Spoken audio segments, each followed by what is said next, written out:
الحمد لله رب العالمين والصلاة والسلام على خاتم الأنبياء والمرسلين قائد الغر المحجلين إمام الأنبياء وسيد المرسلين ورحمة الله للعالمين سيدنا محمد وعلى آله وصحبه أجمعين وخلفاء الراشدين المهديين ومن تبعهم بإحسان إلى يوم الدين. أعوذ بالله من الشيطان الرجيم. فإذا جاءت الصاخة يوم يفر المرء من أخيه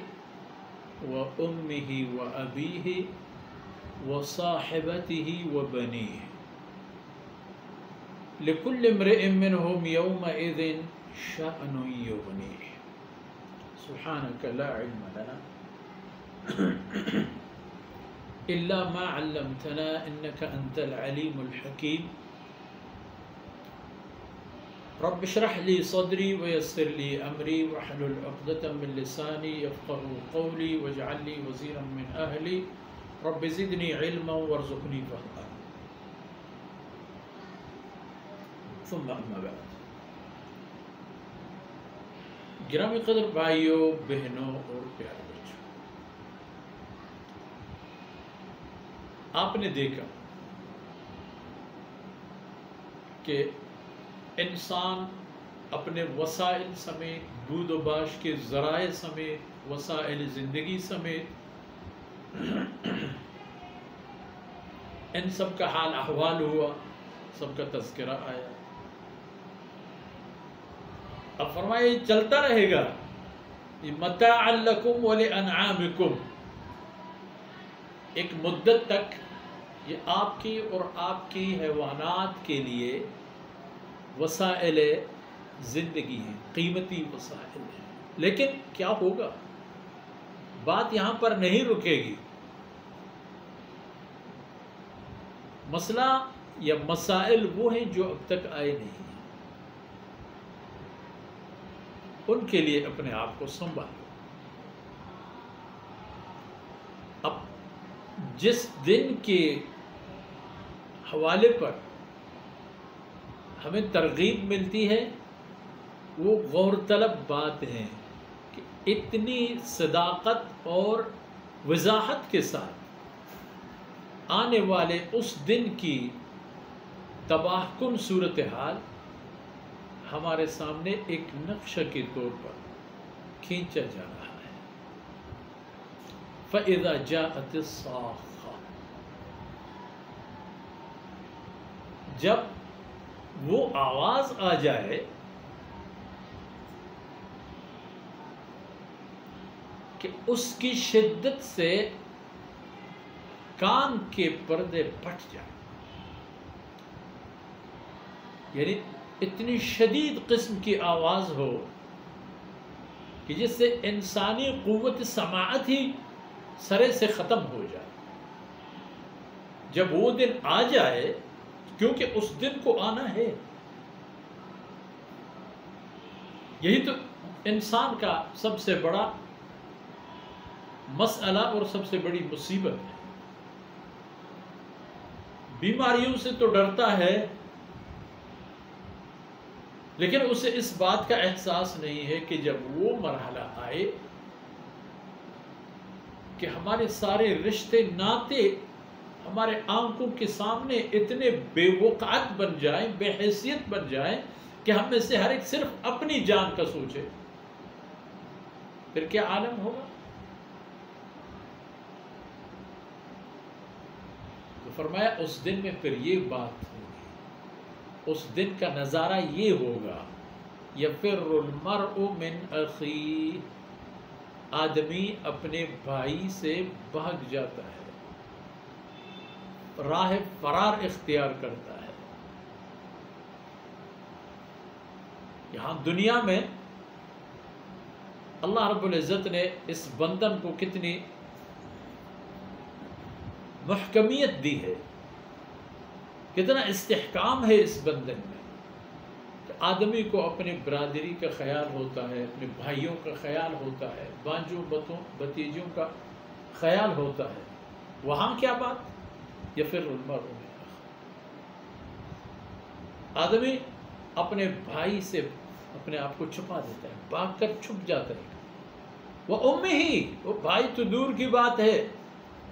اپنی ماں سے بھی انسان اس دن اپنے آپ کو چھپا کر کہیں فرار کر کے اس کے قرب اور قریب ٹھہرتا ہی، اپنی ماں جس نے اپنی خون سے اسے وجود بخشا، وقت اور فرصتوں کے گزر کے ساتھ ساتھ اسے اپنے جسم کے اندر تحمل کرتی ہوئی یہ ماں ادھر ادھر اٹھتی بیٹھتی، فمرت بھی، جو قرآن کریم فرماتا ہے فلما اثقلت دعوا اللہ، اور جب مزید وزن آ جائے اس امید میں تو وہ اللہ سے دعا کرتے ہیں کہ اللہ ہمارے اولاد اور بچے نیک صالح ہوں۔ لیکن قیامت کے دن معاملہ یہی ہوگا کہ یفر المرء من اخیہ وامہ، اپنی ماں سے بھی، وابیہ، اور اپنے باپ سے بھی خیال ہی نہیں رہے گا۔ حتیٰ کہ یہاں دنیاوی اعتبار میں دیکھا گیا ہے، مشاہدے میں آیا ہے کہ ماں اپنے بچوں کے لیے، والدین اپنے بچوں کے لیے، باپ اپنے بچوں کے لیے شدید ترین خطرات میں اپنی جان کا نذرانہ پیش کر کے اپنے عائلہ اور کنبے کو بچاتے ہیں، ان کے مسائل سے ان کی حفاظت کرتے ہیں، مشکلات سے ان کی حفاظت کرتے ہیں۔ لیکن وہاں فرمایا نہیں، وہاں یہ بات نہیں ہوگی، وہاں عالم یہ ہوگا کہ یفر المرء من اخیہ وامہ وابیہ، یہ بات ہوگی، وصاحبتہ، یہ بات نہیں کہ ان سب سے تو انسان اپنے آپ کو چھپا دیتا ہے، مگر وہ اپنی شریک زندگی جو زندگی میں، زندگی کے ایام میں اس کے رازدار رازدان، ایک گھر میں ایک چھت کے نیچے زندگی گزارنے والے، ایک دسترخوان پر کمانے اور کھانے والے، اور وہاں یہ ناطے بھی ختم ہو جائیں گے۔ وصاحبتہ وبنیہ، اس دن انسان اپنی شریک حیات سے بھی بھاگ جاتا ہے، وبنیہ، اپنے اولاد سے بھی بھاگ جاتا ہے۔ اور یہ حالت کیوں آ جاتی ہے اس دن؟ اس حالت کے آنے کا سبب یہ ہوگا کہ لِكُلِّ امْرِئٍ مِّنْهُمْ يَوْمَئِذٍ شَأْنٌ يُغْنِيهِ، ہر ایک انسان کو اس دن اسی طرح کے مسائل گھیر لیے ہوتے ہیں، اتنی پریشانیوں کو لا کر کے در حقیقت جو دنیا میں وہ سمیٹ کر کے اپنے ساتھ لے جا چکا ہوتا ہے، یہ سب اسے جب اپنے گھیرے میں، اپنے احاطے میں، اپنے دائرے میں لے لیتے ہیں